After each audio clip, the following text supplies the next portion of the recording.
I'm Karen Swift. I'm one of the regional supervision and assessment leads here in the Midlands, along with my colleague Sarah, who I'll introduce you to shortly.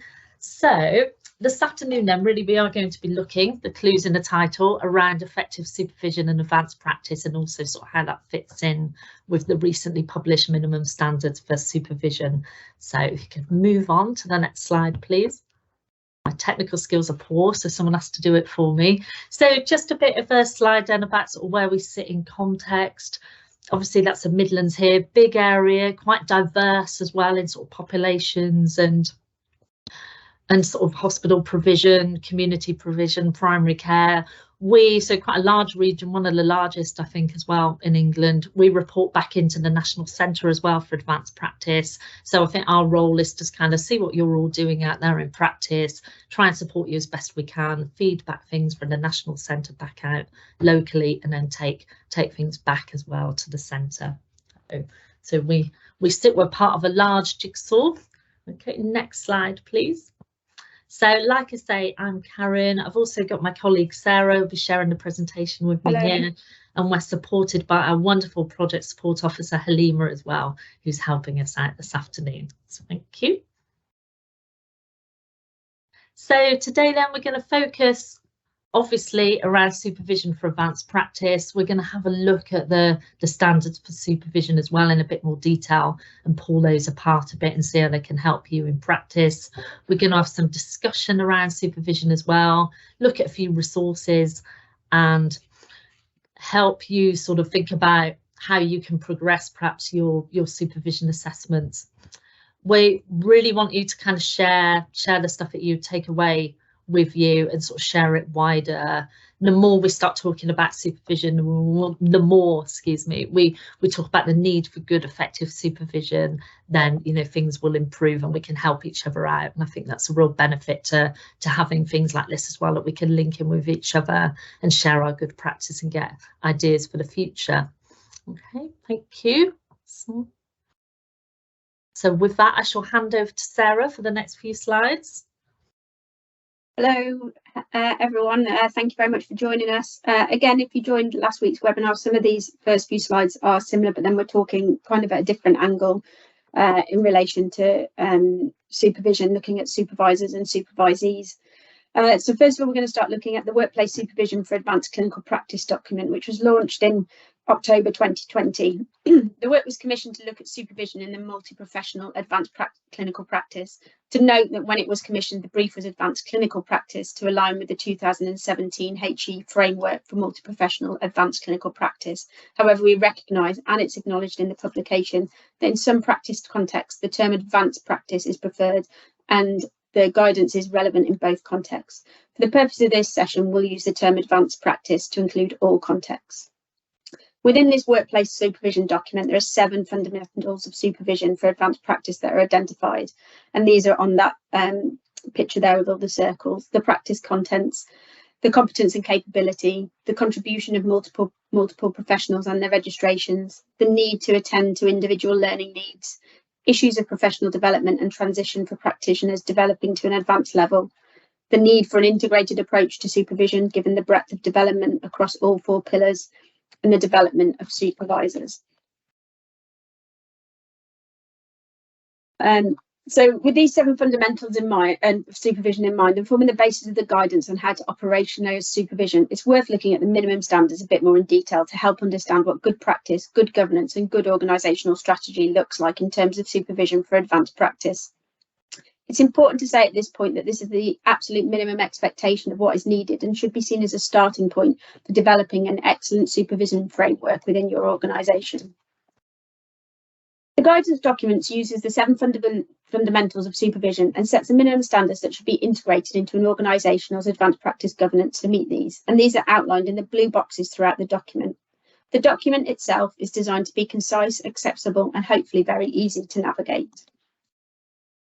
If we look at one of the boxes in more detail, we can see how it relates to the workplace supervision document. For example, we've already discussed the uncertainty and difficulties that can be experienced when a professional transitions into advanced practice and how the practice contents and competence and capabilities required for the role need to be considered. So as an absolute minimum, supervision should be mandatory, with the supervisor identified before the start of advanced practice training in order to support the transition, and scheduled with the trainee and the supervisor's job plans for a minimum of an hour a week. It's really important to remember that in some practice contexts, such as allied health professional or nurse running independent clinics within a GP practice, for example, that it will be necessary to debrief and provide daily supervision to ensure patients and practitioner safety. It's unlikely that one individual will be able to support a developing practitioner or trainee with supervision across all the pillars of advanced practice. You may need a number of different supervisors to effectively support the clinical, educational, leadership, management and research pillars. The coordinating supervisor must be an experienced practitioner who can provide consistent relationship throughout the period of training and who has an in-depth knowledge of the advanced practice role within the specialty. And if the coordinating supervisor is themselves an advanced practitioner, it's advised that they should have been working in the advanced role for a minimum of 3 years before taking on a coordinating supervisor role. The associate supervisors will collaborate closely with the coordinating supervisor and will have expert knowledge in the area they are supervising. It should also be noted that there may be existing standards for supervisors within some established curriculums that should be followed. This guidance is aimed for those practice areas where there's an absence of framework or curriculum to guide advanced practice development, and supervisors should have some formal training before starting to supervise a trainee.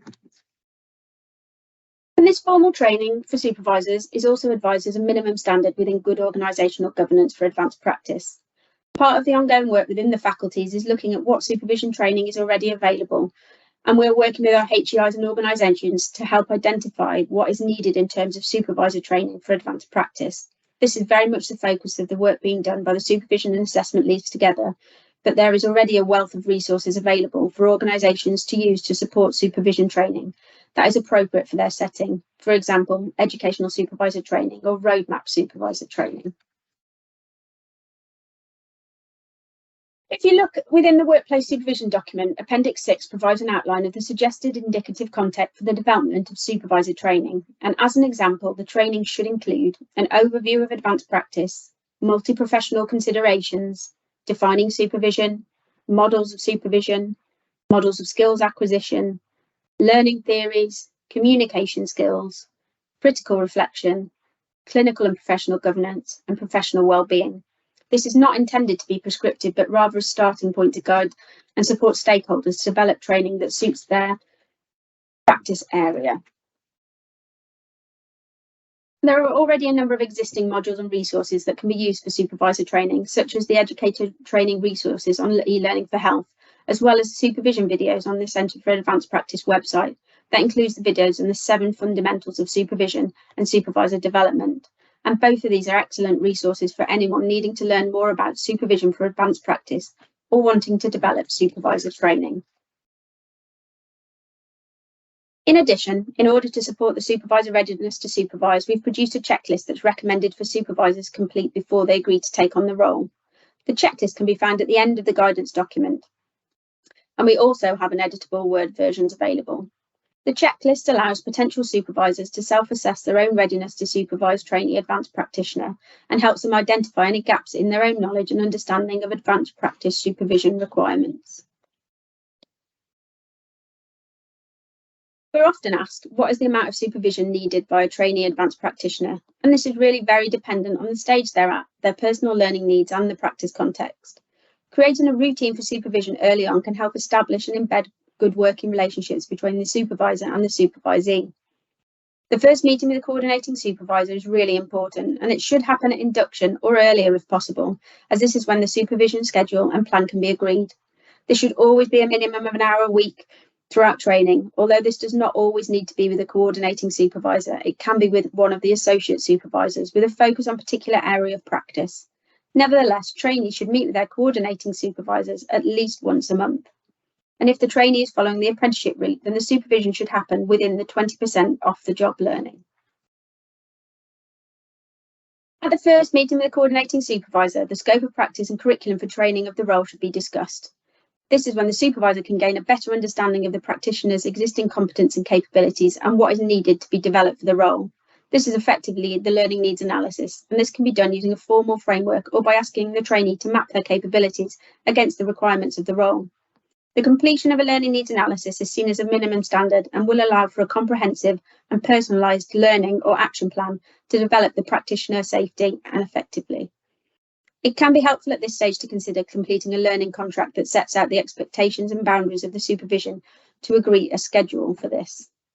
It's also important to ensure that the expertise and knowledge of the higher educational institute is used to provide a well-rounded support for the trainee across all the pillars of advanced practice and academic progression. And this can be through tripartite reviews, supervisor training, AP forums, online resources, and so on.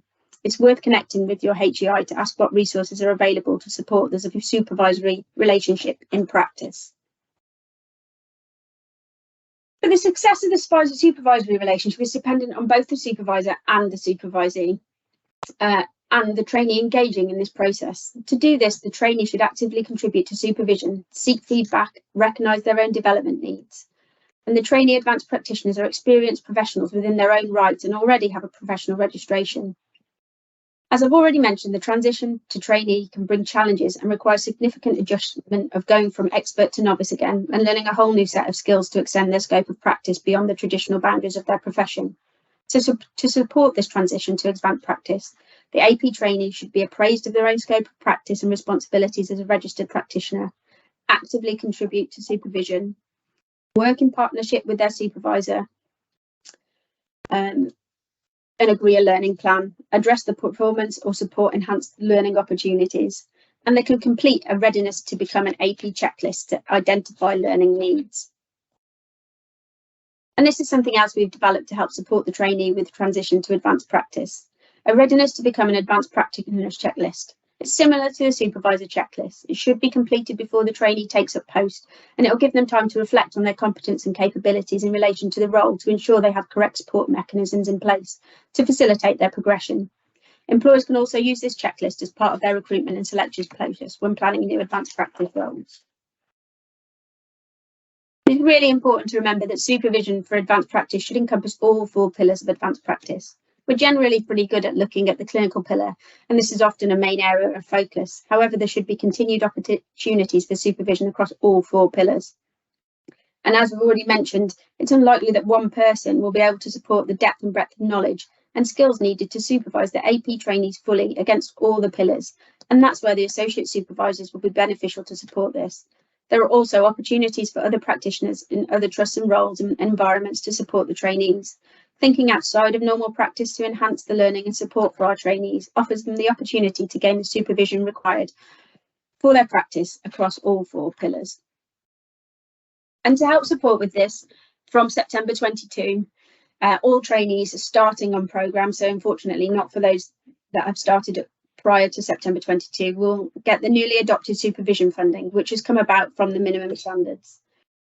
The funds will be paid with the education grant, and they will come in a few ways throughout the years, but they're for commission trainees, apprenticeship trainees, and for top up to advanced practice MSc, which is not single modules, but those looking towards making their current training into an advanced practice masters. And I'll hand over back to Karen. Thank you. Remember to put my mic on this time as well, so that helps. So those of you who've taken part recently in our pilot with the Midlands and London, where we were piloting some supervision training, will be very familiar with this slide. This is Colin, the capability caterpillar. But I think what Colin does is gives us a kind of nice example about sort of where we are on this advancing practice journey, really, and clearly sort of shows the overlap between progression on different levels of practice. And it's just to show really that it's not kind of a one size fits all answer, is it, that we do get a bit of overlap between certain things, and we can't just go at it with one approach when it comes to supervision. So thank you. Next slide, please. So Sarah's already mentioned a kind of checklists are a really sort of vital part of supervision planning and trainee readiness as well. And we said that those checklists are readily available within the minimum standards. We've got so many different professions now, haven't we, starting in on their advanced practice journeys, such we've got speech and language therapists, pharmacists, you know, to name to name a couple. There's several out there, so we can't just go with that attitude that trainees don't know anything and that the supervisor's always right, because people are bringing with them a whole wealth of experience now into advanced practice. So having those kind of checklists, having those early discussions, learning plans will really sort of help us to know where we are. Then the same, you know, we can't just assume that one supervisor is exactly the right supervisor for that person too, just because they've done a supervision course, or they're used to supervising medical students, or they've supervised junior doctors for years, they've supervised physios for years. It may not be the right fit. So just having those checklists are really, really helpful. So, you know, it's really about being aware of your own experience and the experience of the wider team, really. And this can be really handy, can't it? Getting that knowledge of the team within the trainee team and the supervision team as well. You know, for example, I've got a physio, great, then they're going to come in really handy, aren't they, when it comes to the MSK part of sort of doing your clinical decision-making modules. Speech and language therapists, you know, they can be the expert on sort of neuro exams and thinking about those things. So the more we know about our skill mix and who we've got in our teams, then it can be really helpful. So role transition as well, we know that can be really challenging. And for any of us who've started our practitioner training or have done it, know, you know, exactly how it feels. We know what it feels like, don't we, to be there day one. You're in a brand new role. You think everyone's going to be expecting you to have all the answers and everything. It can be really, really difficult. There's a lot written out there around role transition and sort of this imposter syndrome as well. There were some good talks, if anyone was at the national conference, there were some good talks around it there. So if you didn't get to see it, or if you want to revisit it, then, you know, check out the website. I don't know if the videos are up yet from the conference, but there were some really good sessions. It's worth having a look at. So next slide, please.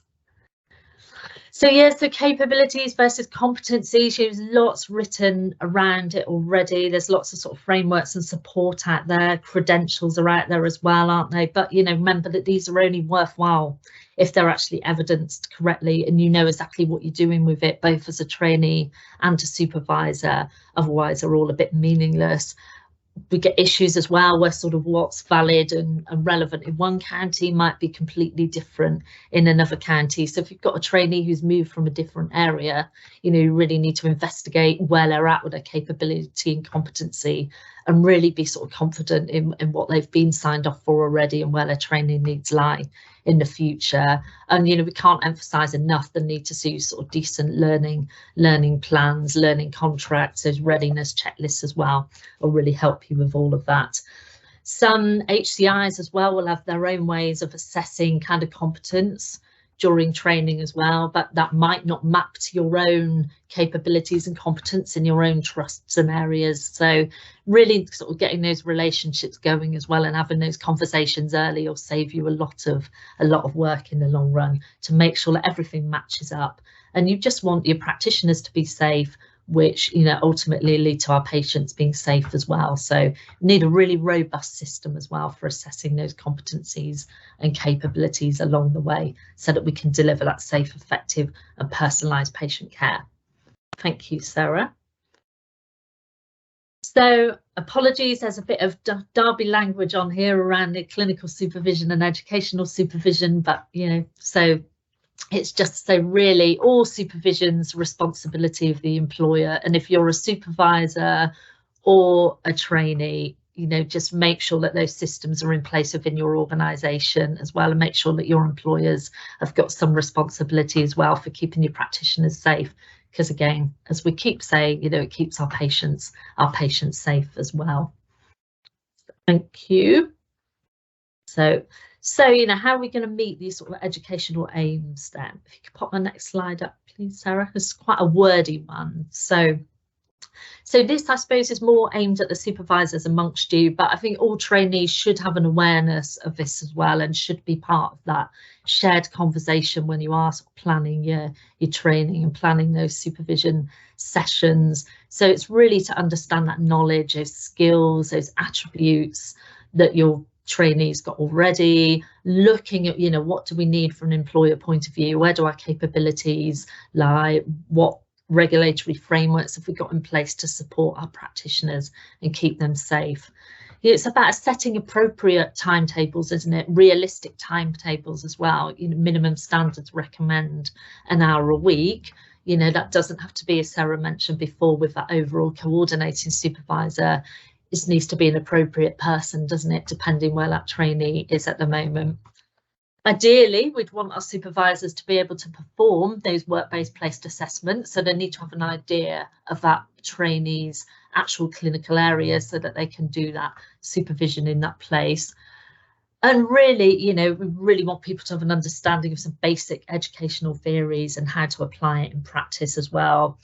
Most importantly, I think, is that being able to give effective feedback. We've all had people who just go, oh yes, lovely, wonderful, that's great to hear, isn't it, when you're a trainee, being told how wonderful you are and how brilliant you are, but sometimes it's not always that helpful, is it? We want good, effective feedback that actually means something. And, we want a supervisor to be able to recognise any issues that may occur and manage them sort of in a timely fashion as well when they arise. We don't want somebody getting to the end of their MSc programme or the end of their training and, there's been an issue which the supervisor just feels they didn't really want to raise at the time and they've just let it go on and on, really. It's not doing anybody any favours. So thank you. So work-based placed assessments obviously form quite a large part. We've mentioned the other pillars, but we know that sort of clinical one is going to be main focus really when we're training, isn't it? Obviously we want everyone to have an awareness of all four, but it's going to be sort of clinical practice where they're going to be doing most of their assessments. So it's a way of assessing our trainees, isn't it, in practice, at that day-to-day level. And we really want to see how they're going to apply that knowledge, skills, how they're going to use their communication skills effectively. So we want to be able to do this, as realistically as possible. And if that means going out and shadowing our trainees in practice or taking them to a relevant area, then that's what we need to do. Lots of things around, lots of sort of different tools to use this, different trusts, different employers will use different methods as well. Obviously primary care will be slightly different to secondary care, but it's using those sort of direct observational tools, isn't it, in whichever format that you choose to do those in your organisations, where you've got some record of what you've seen, the feedback that you've given, and how you're gonna go on from here, really. And they're going to cover all sorts of things, aren't they, from that clinical examination to that communication, that history taking, to watching people do those clinical and procedural skills. Okay, thank you. Move on. So can we use other methods then? Because sometimes for one reason or another, it might not always be possible to do work-based stuff. So other methods that people use in practice, we can use simulation, particularly good when you can't, if it's something that's quite difficult to replicate as well, especially thinking about primary care, place like that, for doing some perhaps of those more intimate examinations. It might be more appropriate that we're supervising our trainees on mannequins to do some of those things as well, or just using sort of simulation for things like difficult communication areas, breaking bad news, that kind of thing, that might not always be appropriate to be sending a year one trainee to do on a real patient and real family, but perhaps a simulation setting might be a nice way of doing that, and you can sort of supervise their practice and give them some sort of good, meaningful feedback at the end of that too. So yeah, case-based discussions as well, that can be done sort of retrospectively after people have seen those patients. Again, it's getting this right, isn't it? Not just getting somebody who's your best friend to sit down and listen to you doing a case-based discussion that's, again, going to give it that lovely, wonderful, your brilliant approach. You want it to be really constructive so that you can learn from that as well. And again, it's having those discussions with your trainee and think about how you're going to pick those cases out as well, and not just perhaps letting the trainee give you their nice easy case from something that they've seen in the week that they know all the answers to because they've already gone away and read up about it. But they're quite a nice way of sort of getting some supervision in away from the shop floor if you've not got time to spend with your trainee in clinical practice. Group supervision sessions, again, a really nice way of getting some good effective supervision in and sort of meeting the hour a week minimum standard as well. It might be easier to have a small group session with a few trainees on board rather than trying to facilitate 4 separate hour-long sessions as well. Communities of practice as well can be really, really useful. They're rolling out more and more as well within Health Education England too, in different sort of specialised areas, and they form a really nice way as well of getting that kind of support for trainees at different levels of training. There's something about that sort of peer support, isn't there, about everybody sort of being in the same boat and sharing their experiences, but you've also got more senior practitioners as well involved in it, and that can be really useful. They're setting up, for example, a learning disability and autism community practice at the moment, which has got everybody from the new year 1 trainees are about to come on board, and we'll have the practitioners who are going through the consultant pathway as well, which is going to be really useful for everybody to come together in that way and really sort of tap into people's expertise. Lovely, thank you. So other things to consider. So time's precious for everybody, and we know that time's a huge factor as well, and can be quite a blocker as well to supervision sometimes too. But you know, supervision's so vital. Sometimes it's a first thing that people think about dropping when the pressure gets on, but you know, we can't emphasize enough the importance of trying to keep that supervision time in, and you know, sort of pushing with your employers. If you don't get it already, then you're trying to get that non-clinical time as well that some places offer, and perhaps using things like the readiness checklist, the governance matrix as well, to, if you sort of are struggling with your organisation to find time for effective supervision, it's going back with that evidence to say, you know, this is why we need time set aside for supervision. So yeah, safety as well, and I think that's kind of patient safety, practitioner safety, supervisor safety. You know, everyone needs to be safe as well, don't they? We don't want to send a whole host of day 1, year 1 trainee ACPs off to go and do something, and without the training and the knowledge and theory behind that as well. So again, the checklists are there to keep everybody safe, and having those early discussions as well between supervisor and trainee really help with that. So well-being as well, again, from all points of view, I think it's really, really important, having supervised several trainees over the years, both from a medical student background and an advanced practice background. You know, it's quite hard work being a supervisor. It really is, and sometimes, you know, people can bring lots of issues with them as well. It can be quite draining, quite demanding. So I think we really need to think about how we look after our supervisors as well, and make them feel supported. You know, our trainees obviously need to be supported, but our supervisors do as well. And I think that's one of the things we'll be looking at as well within the faculties, is how do we maintain that supervisor well-being? How do we look after our supervisors so that they can go out and look after our trainees really well? So keep records of everything if you are a trainee and a supervisor. You know, if there's anything that you think somebody might be struggling with, again, sort of keep records of it, obviously with your trainees' consent, but certainly if you're a trainee, keep records of everything and make sure that you can triangulate it as well and really sort of back that evidence up. And have realistic goals as well, isn't it? It's, you know, it's great, I think, to have that enthusiasm where you just want to go out and learn everything, but you know, don't expect to be able to do a full neuro exam. You know, remember every single cranial nerve in week 1. These things take time, don't they? You know, you're at the start of a journey, you just got to keep going, keep chipping away. You know, you'll learn new things all the time, but just be realistic. Don't put any pressure on yourselves. And I think that's important as well as supervisors to remember as well, isn't it? Not to just pile on everything at the same time, and just, you know, people learn at different speeds, people learn in different ways. It's really sort of finding out about your trainee and where they're at and how they like to learn. And it's really that separating what you need to know from the what's nice to know, isn't it? What's going to make me a good, effective, safe practitioner and be able to look after my patients, not what's going to make me the world's biggest expert in neurology or endocrinology or something like that. Have those realistic goals, and don't ever be afraid to ask for help. And I think that goes for both trainees and supervisors, doesn't it? That never feel that you can struggle. There's always going to be somebody around who can help you, no matter how small it seems. Don't be afraid to ask for help and seek support, because there's plenty of people around to help you rather than struggling. So I think that's up for that slide. Thank you.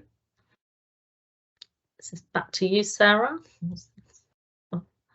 Or is this for our special guests? For our special guests. For our special guests, yeah. Sarah's hastily popped a slide in that I'd forgotten all about. So they might be hiding from me, but so when I'm not with Health Education England, I'm part of the advanced practice educational team at United Hospitals of Derby and Burton, and Sarah mentioned the support money for supervision and assessment earlier on. So Derby have used theirs into some new posts that have started, or probably 2-3 months ago, something like that. We've got 5 qualified practitioners in post now, and they come from various backgrounds, from medicine, surgery, orthopedics and trauma, and their role primarily is to support our trainees out in practice and do work-based assessments, skills labs, things like that as well, to really sort of take on that coordinating supervisor role and get out and about to our trainees. So we thought it might be quite useful if they came and answered a few questions that some of you might be thinking of already. So we've got Lucy, lovely Lucy. Do you want to introduce yourself, Lucy? Or...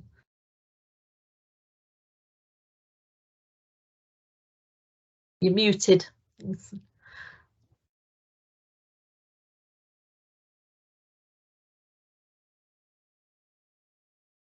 No. You fiddle with your sound. And we've got Jan James as well here, who will sure be able to hear. Can you hear me okay? Yes. Yep. Do you want to introduce yourself while Lucy fiddles with her sound, Jan? Hi everybody, I'm Jan James. I'm one of the qualified ACPs at Derby. I'm a nurse by trade, background in cardiothoracics, GP out of hours before I came down this route. And I am part of the new supervision and support team, assessment team now in Derby. I've been part of the team for about a month and starting to really enjoy it. Excellent. Are you there, Lucy? Right. Can you hear me now? Yes. Yeah. Did you want to just quickly introduce yourself and then I'll ask you question 1? Yeah, sorry. It was I've had lots of technical issues. So I'm Lucy. I'm an ACP in surgery in Derby. I work in surgery and neurology. I've been qualified since 2019 or early 2020. So yeah, my background is I've always been mainly based in surgery and trauma and orthopedics. Worked on the step down unit and in theatre recovery, and yeah, I've been working in well, one of the first surgical ACPs in Derby. So we're expanding. Lovely, thank you. Right, so Lucy, so the first question then was, what do you think the biggest challenge for trainees is in United Hospitals, Derby and Burton, or UHDB, so shorten it, and how do the supervision team plan to tackle this? Right, so I think that so we've since our team has been taken on, we've started by sort of sending out a bit of a questionnaire to our trainees and qualified ACPs to try and sort of address exactly that. We've got quite a few themes on there, and I think a lot of it is around sort of balancing the day-to-day practice demands with learning and development, and sort of obviously over the last few years there's been challenges when you know clinical demands because of the pandemic and things like that have sort of really kind of kicked in. I think also there's issues with appropriate supervision, and I think obviously you've already sort of addressed quite a bit of that with the sort of the standards. It's finding the appropriate people to ensure they can get those work-based assessments completed and the clinical skills signed off. So to address those things, to tackle that, the team, I think like you were saying, you know, we're going to have that dedicated time that we can actually go and spend with trainees, or that they can come and spend with us, but we're not actually, because also for supervision, it's also balancing that sort of the clinical work alongside the supervision. So I think, you know, sometimes with the questionnaires that we've sent out, sometimes people have had really good experiences when ACPs have been supervising them, but I think that can be a little bit hit and miss if it's alongside, you know, the qualified ACP is actually working clinically as well. So we're going to try and identify the issues. We're going to try and provide opportunity for either small group sessions, one-to-one. We're going to try and support wellbeing as well alongside that, and try and sort of arrange informal and formal sort of sessions for like OSCE practice, supporting through the CMIR and CDM modules, and then sort of as we spend more time in this role, we'll be able to sort of, it's almost like, I guess, a learning plan for us as well. It's like, you know, trying to identify where we will best be able to offer the supervision. Thank you, Lucy. And I think there's something quite nice as well, isn't there, about sort of starting it together, that you can sort of find your own plan between yourselves and the trainees. And Lucy mentioned well-being there as well, and we think sort of one of the biggest things that will come out of this sort of pilot of the role that the girls are doing at Derby is having that bit of time out themselves as well from clinical practice, although they're still going out and about clinically, just having sort of a day a week to step back a bit from their usual roles, hopefully, or have a sort of good impact on their well-being as well, and give them a bit of respite. And I'm sure those are sort of issues that Lucy mentioned there that probably shared across quite a few of you. So thank you, Lucy. We'll come back to you shortly. I feel like I'm doing an interview for Newsnight or something here. Right, Jan, next question for you then. So we're using, as I mentioned, kind of qualified senior ACPs to do this supervision role. So why do you think these make good supervisors? Why qualified ACPs, senior ACPs? I think it's useful. Throughout our training, we've been involved obviously with senior medical staff for sign-offs as the team was developing.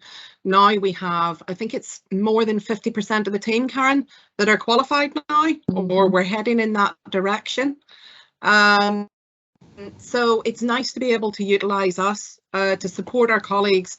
Yes, the training has changed. Yes, it's evolved and developed, but you wouldn't expect anything less because of evidence-based practice coming into play. And the research about transition, imposter syndrome, and all the other elements that you've already talked about today. So from a qualified and senior ACP perspective, I think we can be an invaluable resource for our trainees and for our qualified colleagues as well, so that we can help them develop in ways that are more tailored to their individual needs as time goes on, and help them to develop into the best clinicians they can possibly be, but also looking at the 4 pillars. As you know yourself, I wear 3 hats at the minute, work-wise. So I teach a bit in medical education. I am part of this supervision and assessment team 1 day a week to support the ACP side, and then I still do clinical hours to be able to maintain my current clinical practice, make sure that I'm fully aware of what's happening in clinical practice as well, so that I can troubleshoot any issues or any concerns that my colleagues have when I'm working with them. And I think also too, because we've had the pandemic, because we're facing an NHS now that has so much going on, and colleagues are being pushed to give more and more and more, and many feel pushed in many respects. And when you're trying to do a master's, work full time as well, the pastoral support definitely is important, and giving them time to rebound, and our experience with that will help them develop and be able to perhaps take a fresh look at things, so that they can then work out the best way forward. No, I think that's absolutely right, isn't it? I mean, our medical colleagues have been, you know, tremendous in helping support the service and helping us out with supervision in the early days. but it's that understanding, like you said, Jan, isn't it, of the MSc, of the 4 pillars, of all the sort of other stuff that advanced practice entails, isn't it, rather than sort of the traditional medical student training, just those sort of little intricacies that are part of the advanced practice pathway rather than anything else that is really useful. So thank you. So Lucy, we talked about like the learning plans and readiness checklists and sort of learning contracts earlier on as part of the minimum standard stuff. So how do you think then that learning plans and learning contracts can help with training?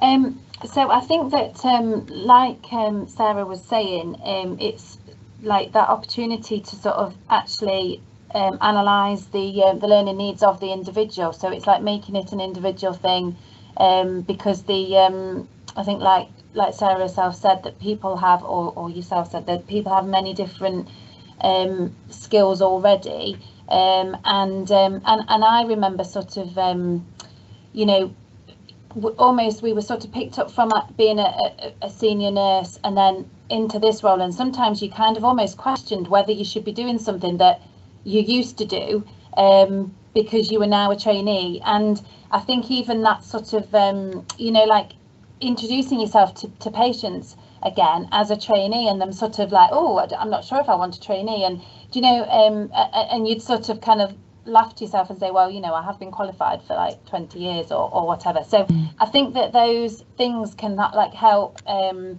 also help with that relationship between the supervisor and the student, because I think, you know, when somebody say comes to the trust from outside, or you know, they've sometimes they can have had many different roles that you're not quite aware of, and so actually sort of sitting down and going through that, I think really helps guide the supervisor with what's needed. It's also kind of, it's going to provide that baseline so that you can then both the supervisor and the trainee can then, they've got that baseline there to then show the development. It's a good opportunity also, I think, to you know, to introduce like the format of the workplace assessments, because not everybody will have seen anything like them. And I remember sort of, you know, they were quite a, you know, an unknown entity, and you sort of, you didn't really understand. And I think, you know, in the beginning, sometimes like we would almost hold back because we thought that we had to be completely competent before we actually got a work-based assessment or a DOP, whereas actually it's sort of, you know, sitting down and saying that we need to show this development, we need to sort of show that, you know, you've gone from sort of tentatively being able to do something to then becoming sort of really comfortable with it. So I think that you know, learning plans can help with that, really. Yeah, definitely. It's that kind of mutual understanding, isn't it, of each other's roles and experience and stuff like that. That's really, really useful. Lovely.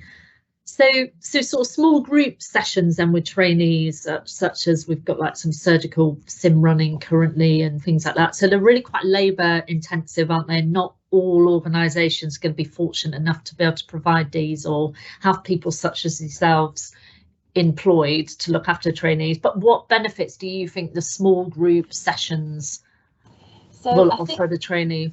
Sorry. No. So yeah, I think a small group session, it's a really good opportunity to sort of be able to increase student engagement. I think, you know, people sat in, say, like a room of 50 or 60 people can feel quite sort of reluctant to speak up, reluctant to ask questions, reluctant to sort of to demonstrate anything. I think that small group sims certainly help with retention of knowledge, and sort of improve teamwork, because you know, you have got that small group and you're making them, you can really sort of try and make sure that each person gets to play a role and gets involved, rather than sort of, you know, if there are those people that naturally kind of sit back in a big group, they can kind of sometimes get away with that, and it can be hard to identify. So in a small group, it's easier to sort of try and see who's holding back or who's reluctant. You can have, it's really good opportunity for peer discussion. With the simulation, it's a good opportunity to kind of explore emergency scenarios in kind of quite a safe and quite a non, you know, there's no harm to any patient, and also the practitioner can feel quite safe and supported, because you know you can sort of if you see that they're sort of floundering a bit, or if you see that they're struggling, they can have each other to help, or you can sort of get involved and help. So they're really good for sort of applying theory, and I think, like you maybe talked about, sort of there are some clinical skills perhaps that, you know, are good to try in a simulation setting before you sort of go and start using them on patients.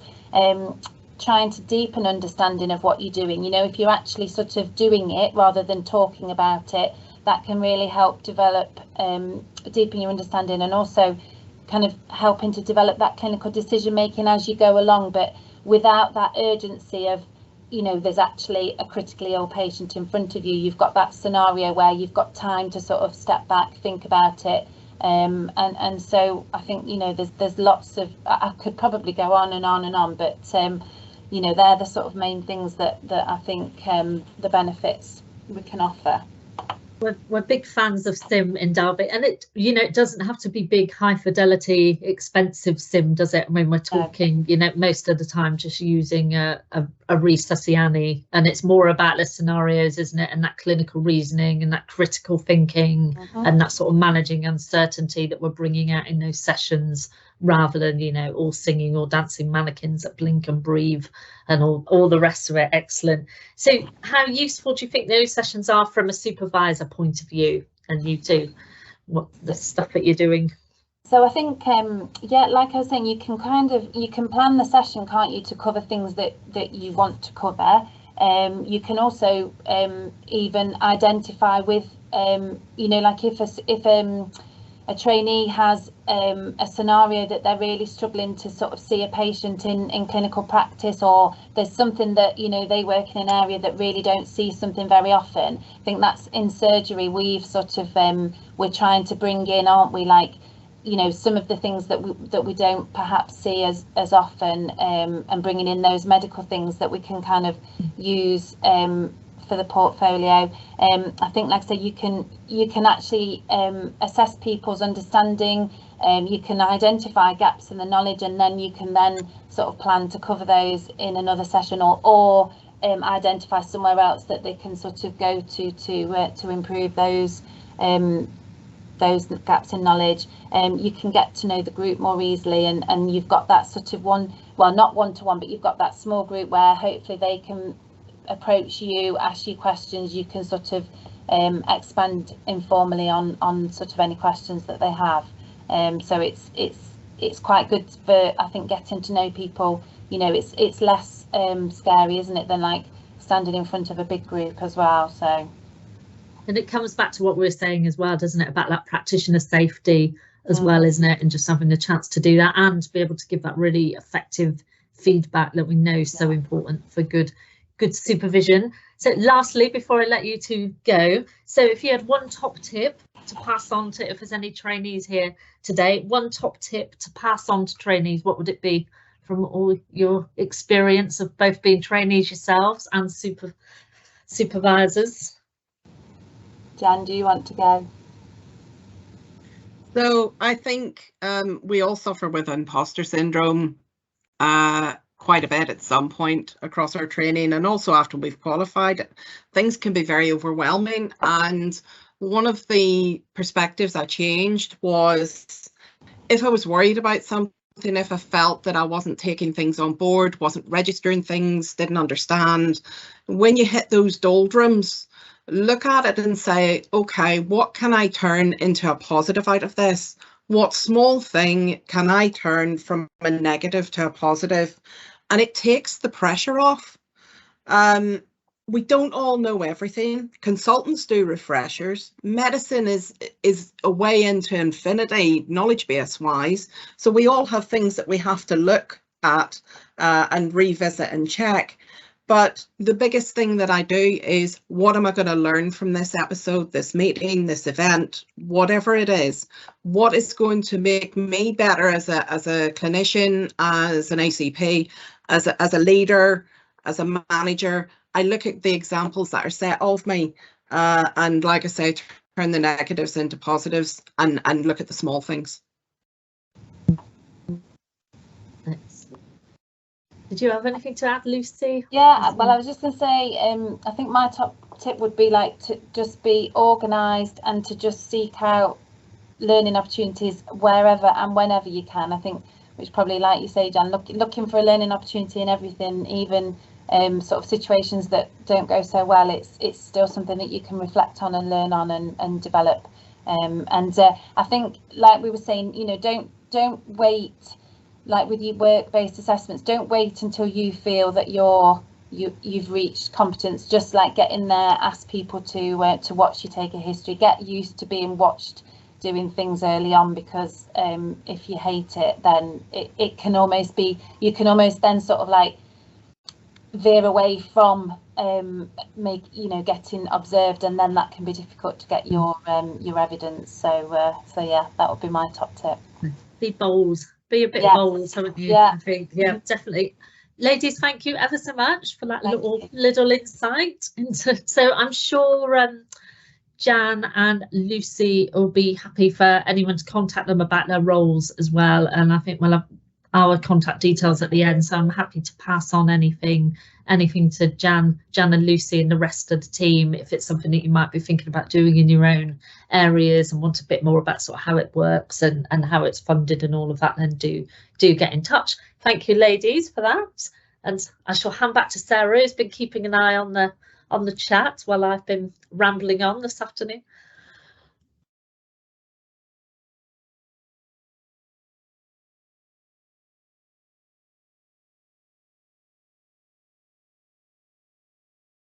You're mute, Sarah. Okay, good start. So just in summary for the whole thing, thank you very much to Lucy and Jan. That was really interesting to hear about the roles that they've got going on at Derby, and I think we're all a little bit jealous that these roles aren't rolled out everywhere. But hopefully it's a good example that we can highlight and people will bring forward to other places. And we just wanted to say, the main focus of all of this is around, and importantly, about patient safety.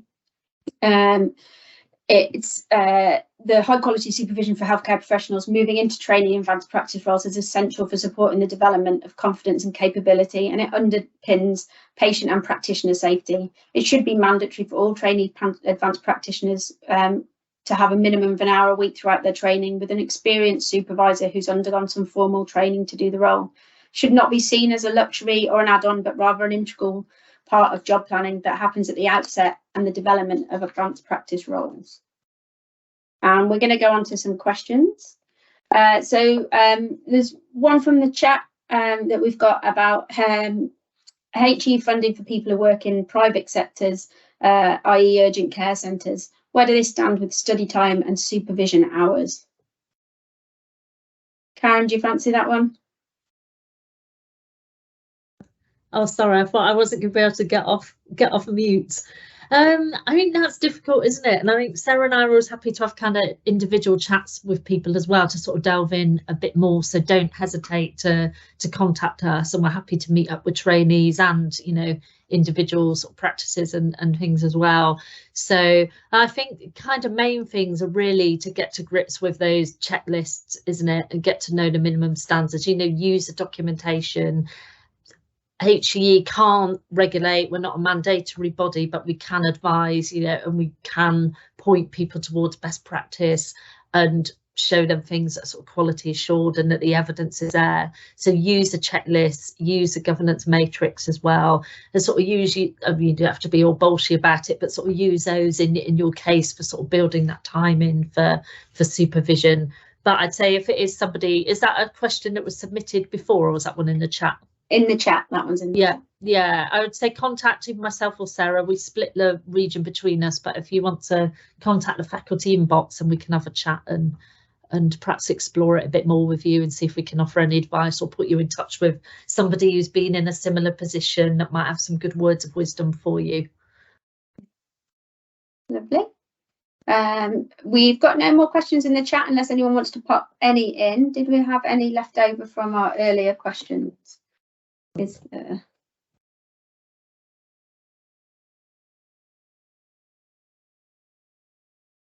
Somebody did ask prior to the webinar about how to manage struggling trainees.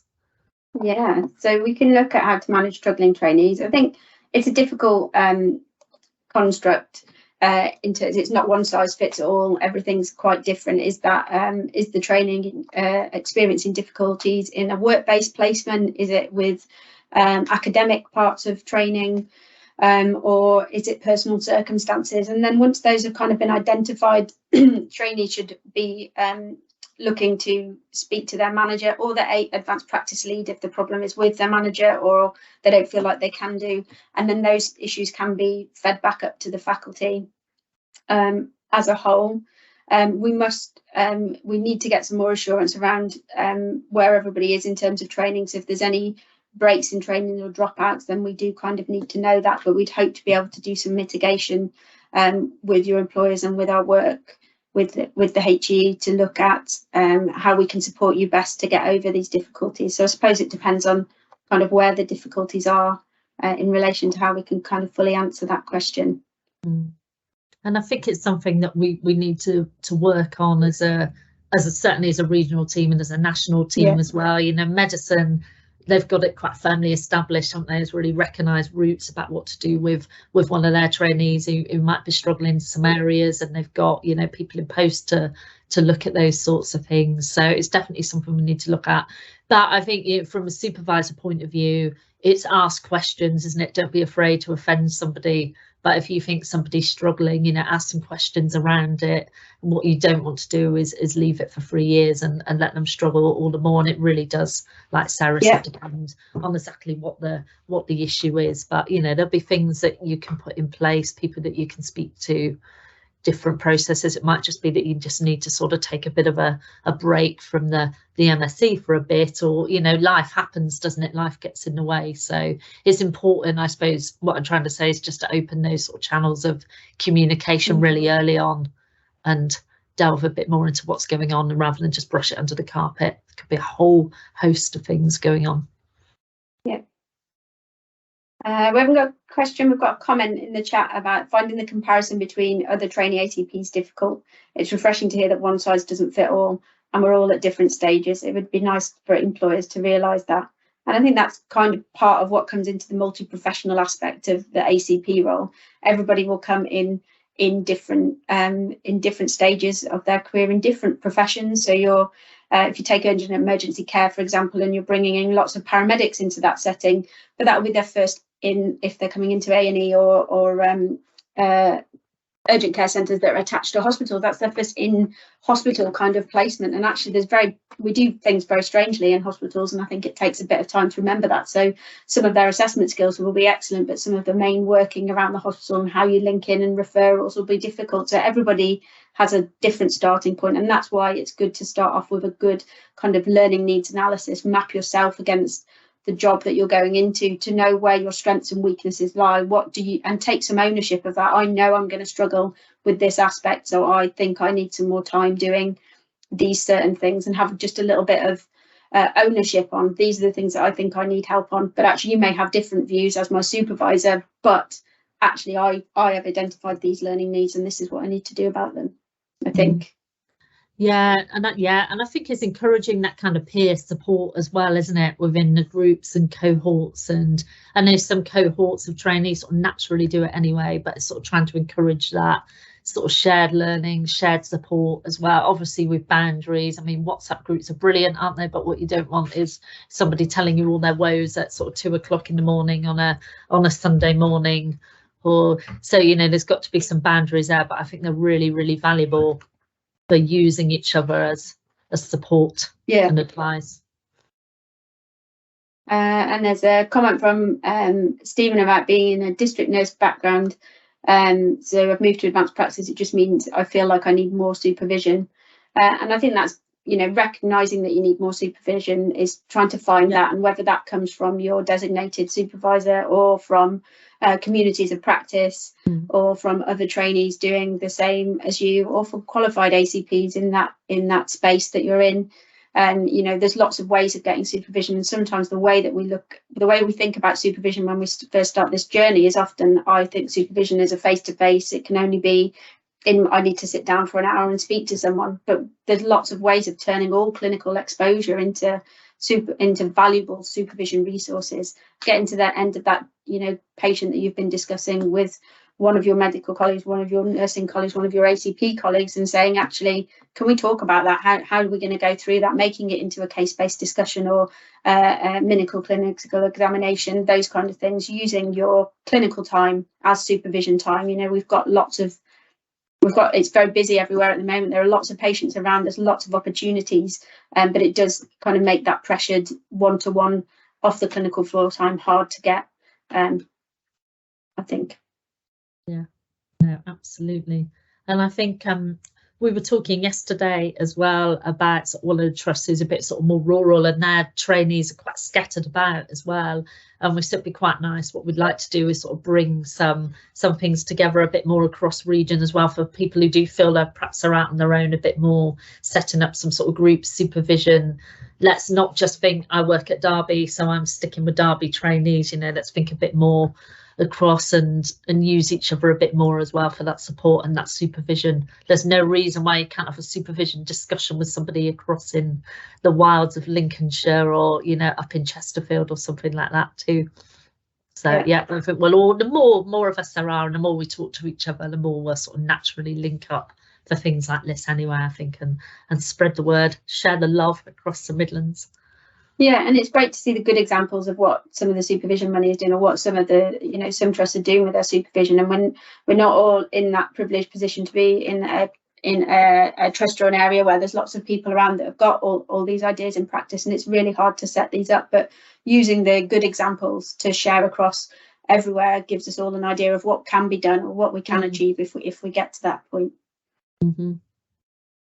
And I'm not saying everyone runs off and looks at their trust bank accounts, but, you know, ask some questions if you think, well, actually, if there's, you know, less supervision funding coming in, as Sarah mentioned earlier, be a bit inquisitive and say, well, can I just ask where that money's going to? You know, it might be that it goes into consultant PAs for doing that clinical supervision, fine, but, you know, it might just be sat somewhere that people could be using in a role like Lucy and Jan's as well. So you can be a bit inquisitive about it. Yeah, don't say Karen said, tell me where the money is, or any of that, but just sort of find out, you know, what's the supervision funding going towards? How's it helping my training? Yeah, and looking at other ways to use the money, because maybe you haven't got enough to fund actual physical people, and in terms of, can you do a CBD drop-in clinic? Can you get a one of the supervisors to sit there and have more than one person at a time, so you're getting, you know, good value for your money that you're putting in? Can you do things connectedly? Could there be an ACP forum where you bring all the learning and stuff that's going on across different places? Can you go into different areas? Is there a way of just highlighting, actually, I need some time to look at my research pillar, who's the best person for me to talk to, or I need some time in leadership, where's the best place for me to go? I think that's good. We've got another question. The mention that the funding started from September. Is that just gone, or next September? So it's from this September, that's just gone. And the supervision funding comes in waves in the education grants. The first wave just went out in October. So it's £2,600 a year, but it comes in the financial year, not in the academic year. So for the September starts, it's about £1,000 that is coming from September to March, and I think it's about 900 that will come from January starts onwards. And that is allocated to individual trainees that go to the trust. How the trust use it, there should be some way of finding out what's going on with it. Is it being used as a conjoined pot of money for everybody? But that should allow you to get the supervision that you need. We've got another question on how do we access each other? Oh, well, so that is a good question. There's lots of work going on at the moment around communities of practice, and we're looking at platforms like NHS Futures and what's the other one called? Can you remember, Karen? It begins with C, but that's not much help. Yeah, Crowd Comms. Yeah, is the other one. Then we're looking at trying to set that up as a national project with the other supervision and assessment leads across the nationally. how it's going to work or anything is difficult, but there are lots of other forums. There's the West Midlands Advanced Practice Forum. There tends to be forums out of most of the universities in terms of advanced practice. It's trying to find out what goes on in your area and making links through things like this where you can get to someone, or actually maybe speaking to Lucy and Jan and saying, actually, I'll send them an email because they've might have some good ideas on how I can take some of that into our own practice and things that they do. So it's putting yourself out there for a start, but there will be, hopefully, will become a lot more electronic in the near future, and these communities are definitely something that we're trying to foster. I think we need to start working together to push ourselves, and that's definitely something that we can do. What's the next question? In primary care, where does the funding go to? Oh, you've answered that one already, so that's good. So it should go to the training hub and then out into practice. So yeah, not quite as straightforward, but it should go out. But you know, GP surgeries, primary care, there are different. There's very different ideas of what money can be done with. So there's very individual ideas in each practice. So it's worth finding out what's going on in yours. Any more questions? I think we might have talked at you for long enough. So this is just a little slide just to say, do stay connected. We've got our advanced practice website and the email address for the faculty there on our advanced practice for the Midlands email address. Also, if you're a tweeter, then you might find us on Twitter and some of our opportunities like this for the webinar, and hopefully some further this will be some further sessions hopefully where we're looking at sharing some good examples of practice, whether that is through different communities of care or different or supervision and assessment. We'll be taking some ideas, so if there's anything you want in any of these sessions, then do let us know and we'd be happy to include it as we move forward. Thanks, Helene. There you go. So there's the Helena's added that to the chat for you with our advanced practice faculty website. So please do keep in contact. Thank you very much for your interaction and participation today. We've enjoyed seeing you, and thank you very much to Lucy and Jan for coming along to join us. Yeah, so will there be some more sessions? Like I said, yeah, there'll hopefully be some more sessions. Yeah. So thank you very much. Thank you, everybody.